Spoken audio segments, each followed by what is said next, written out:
é, na sua opinião, a morte mais triste de Harry Potter? Já começa esse vídeo deixando aqui embaixo nos comentários, já arrebenta o like, se inscreva no canal. E hoje nós vamos falar sobre mortes, sobre a Batalha de Hogwarts. Hoje faz 21 anos daqueles acontecimentos de Relíquias da Morte, toda a Segunda Guerra Bruxa, o fim dela. E sempre na data do dia 2 de maio, a J.K. Rowling usa o Twitter para se desculpar de uma morte dos livros de Harry Potter. Ela já se desculpou pelo Fred, pelo Lupin, pelo Snape e pelo Dobby. Até o momento, em 2019, ela ainda não fez nenhum pronunciamento. Ela apenas alterou a capa do Twitter dela e também a foto de perfil, a capa para uma constelação. Não sei se isso faz alguma diferença pro significado desse dia. Ou pode ser uma singela homenagem a Sirius Black, que possui o nome de uma estrela. Nada mais justo do que nós fazemos esse episódio de hoje para homenagear não apenas mortos da Batalha de Hogwarts, mas também vários personagens de Harry Potter. A morte na série Harry Potter ela é muito significativa. A gente tem que analisar porque para mim cada uma significa algo diferente. Obviamente não vou falar de todas as mortes aqui, mas eu quero descobrir junto com vocês qual é a morte mais triste da série. Claro que você tem o seu personagem preferido, claro que você pode ser o Fred, o Sirius, não sei, mas a gente tem que analisar em conjunto, num contexto, qual é a morte mais triste. Vamos começar com uma morte que eu acho bastante emocionante e foi a primeira mais impactante dos livros. Eu tô falando, é claro, da morte do Cedrico Diggory naquela cena do cemitério. Foi um momento muito triste, foi uma morte repentina e é ali que os livros de Harry Potter começaram a ficar muito adultos. A morte do Cedrico ela tem uma importância muito grande para Harry Potter porque é uma transição, é a volta do Lorde das Trevas e nada pior no caso do que comemorar a volta do Lorde das Trevas matando um personagem tão leal, um personagem tão bondoso como o Cedrico. É um lufano de coração, sabe? Hoje a gente pensa no Lufa-Lufa, o Cedrico é um exemplo perfeito disso. É claro que a gente teve a morte do Quirrell, por exemplo, em Pedra Filosofal, virou pó, mas a gente não teve tempo muito bem para se apegar ao Quirrell, até porque ele estava com o Voldemort atrás da sua cabeça, ou seja, não é algo muito bacana. Quando eu falo em morte mais triste, eu tento, como eu falei para vocês, imaginar o contexto. Por exemplo, vamos para a morte do Fred. No livro, ela é bem diferente do filme. No livro acontece uma grande explosão e tal, e o Fred acaba morrendo. A gente vê o seu irmão Percy, que estava brigado com a família, sacudindo o corpo dele, e ele morre com uma última risada no seu rosto. Esse trecho do livro, ele foi muito marcante para os fãs. No filme, a gente vê o Rony, o Harry e a Hermione entrando no grande salão e vendo o corpo do Fred. Muito triste, muito triste. O filme foi triste porque nesse mesmo momento a gente vê também o corpo do Lupin e da Tonks. Eles quiseram colocar tudo junto para dar aquele boom no Harry. Eu diria que foi a partir daquele momento que o Harry tomou coragem para ir até o escritório do Dumbledore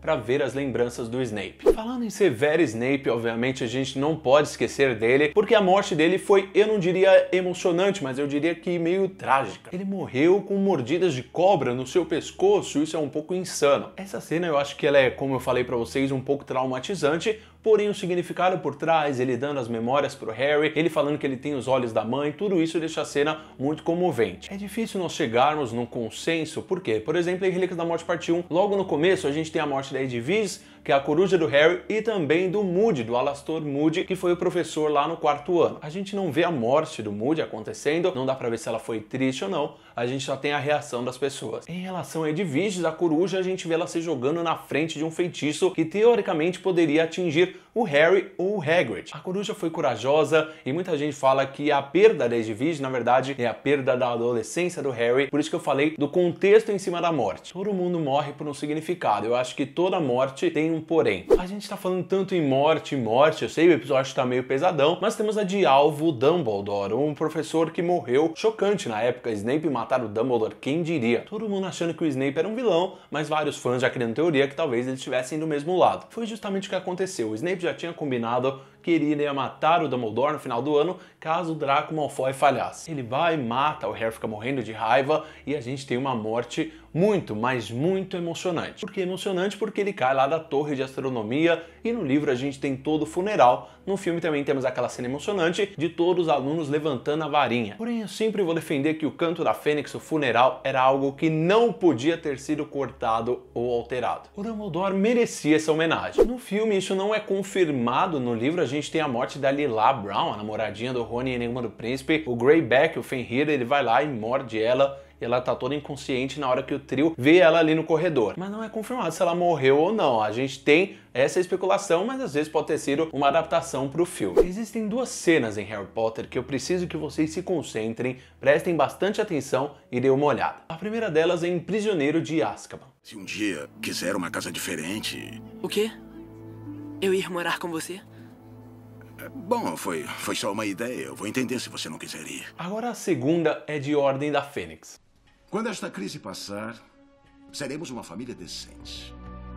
Você vai ver. Na primeira cena a gente vê o desejo dos Sirius de morar com o Harry e na segunda o desejo deles serem uma família de verdade. Triste demais essas duas cenas, para nós falarmos, é claro, da morte do padrinho do Harry que aconteceu em Ordem da Fênix. Esse definitivamente foi um momento muito difícil para o Harry, muito mais no livro eu acho do que no filme. No filme ele grita, ele sofre, mas no livro, olha, ele sofre muito. O Lupin fica segurando ele ali quando o Sirius passa pelo véu e fala: não há mais nada que a gente possa fazer, Harry. Ele se foi e o Harry continua gritando, depois ele quebra o escritório do Dumbledore. É uma loucura. O Harry é um órfão, não tem pai, não tem mãe, e quando ele descobre o padrinho morre 2 anos depois. É muito difícil de entender. O Harry, ele perdeu basicamente todo mundo ao seu redor. Seja o Dumbledore, seja o Sirius, seja a sua coruja e até o que a gente vai falar agora. Eu falei da morte do Sirius e tal, da emoção que ela tem, acho que dificilmente algum vai superar essa morte, mas a gente tem que falar da morte do elfo doméstico Dobby. A morte do Dobby, eu diria que ela é mais emocionante que o Sirius, pelo menos na minha opinião. Por quê? Pelo momento. O Dobby tinha prometido que nunca mais ia salvar a vida do Harry e tal, aí ele volta em Relíquias da Morte e faz justamente isso. Só que ele não consegue terminar com vida porque a Bellatrix Lestrange, ela lança uma faca que atinge bem o peito dele. A cena da praia, do Harry tentando ainda salvar a vida dele, tirar a faca, pedindo ajuda para Hermione, e depois do funeral, ele querendo enterrar um elfo doméstico. Você sabe o que isso significa, gente?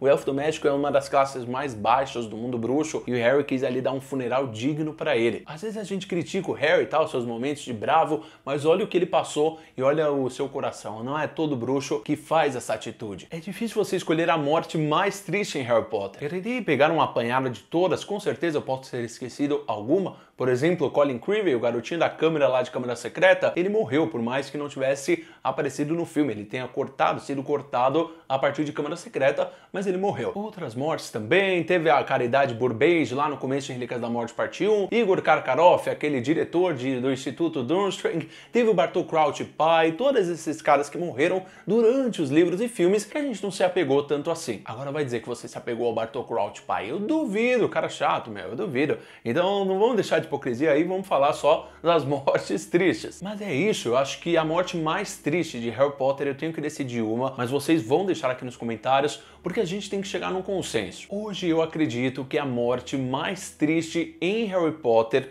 pro personagem do Harry foi a de Sirius Black. É claro que eu não estou falando aqui da morte do James, do pai do Harry, e também da Lilian. Obviamente foram mortes extremamente tristes, mas a gente está discutindo o futuro, o pós disso. Essa é a minha opinião. Porém, a morte mais impactante foi a de Fred Weasley. Eu acredito que todos os fãs eles se dividem em 3 mortes. É a do Dobby, a do Fred e a dos Sirius. Eu, pelo menos, penso dessa forma. Muitos falam da Tonks e também do Lupin, porque eles deixam um filho, o Ted, e o Ted vira um órfão, igual o Harry. Isso é triste porque eles morreram como um casal, lutando numa guerra, mas eles vão se orgulhar muito, o Ted vai se orgulhar muito dos pais que ele teve quando ele for maior. Deixa nos comentários qual foi a morte mais triste em Harry Potter, arrebenta o like no vídeo que é super importante, e se inscreva no canal, vamos bater 1 milhão de inscritos, gente. Tem que se inscrever, se você chegou nesse vídeo e não é inscrito, se inscreva aqui no canal. Me siga lá no Twitter e Instagram, tá aqui embaixo na descrição ou aqui na tela, para comentar qual é a morte que você achou mais triste. Me manda uma mensagem lá no Instagram, aproveita para me seguir e a gente se vê no próximo Observatório com muitas novidades, mas principalmente com muito conteúdo para vocês. Mal feito, feito e tchau!